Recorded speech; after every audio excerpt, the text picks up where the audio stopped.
Hi, நம்ம இன்றைக்கி டேஸ்டான லெமன் ரைஸ் எப்படி பண்ணுறதுன்னு பார்க்கலாமா? வாங்க. குழம்பு தயாரிச்சுக்கலாம். ஃபஸ்ட்டு நம்ம மிளகாயை வறுத்து எடுத்துக்கலாம். இந்த மிளகாய் எதுக்கு வறுத்து எடுக்கணும்னா, நம்ம பச்சை மிளகாய் காஞ்ச மிளகாய் ரெண்டுமே போடுறோம். அதில் இது வறுத்து எடுத்துட்டோம்னா இந்த கிறிஸ்பியாக சிலர் லெமன் ரைஸில் மிளகாயை கடிச்சு சாப்பிடுவாங்க. அதுக்காக இதை முதலே நம்ம வறுத்து எடுத்துக்கலாம். கடுகு,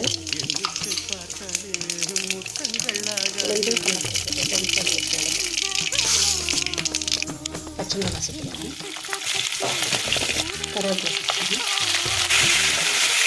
மஞ்சள் பொடி சேர்த்துக்கலாம், சாப்பிட்டு தேவையான லெமன் தண்ணி வச்சுக்கலாம்,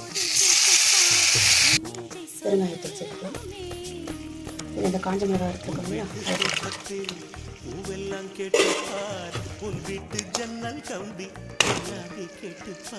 இப்போது லெமன் ரைஸ் தேவையான குழம்பு ரெடி ஆகிடுச்சு, எடுத்துக்கலாம்.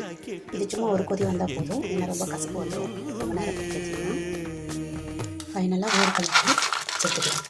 இது ஆப்ஷன் தான். நிறைய பேருக்கு வேர்க்கடலை போட்டால் பிடிக்கும், அதனால் போட்டுக்கலாம். வேணான்றவங்க இதை தவிர்த்துக்கலாம்.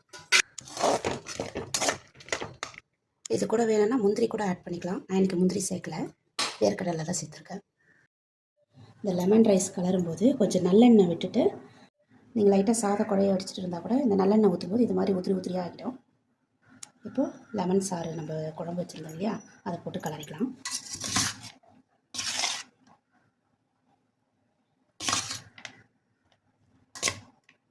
இது மாதிரி நீங்கள் காஞ்ச மிளகாவும் பச்சை மிளகாவும் போட்டு ட்ரை பண்ணி பாருங்கள். டேஸ்ட் அல்டிமேட்டாக இருக்கும். லைக் பண்ணி, ஷேர் பண்ணி, கமெண்ட் பண்ணுங்கள். மறக்காமல் நம்ம சேனலை சப்ஸ்கிரைப் பண்ணிக்கோங்க. தேங்க்ஸ் ஃபார் வாட்சிங். பாய்.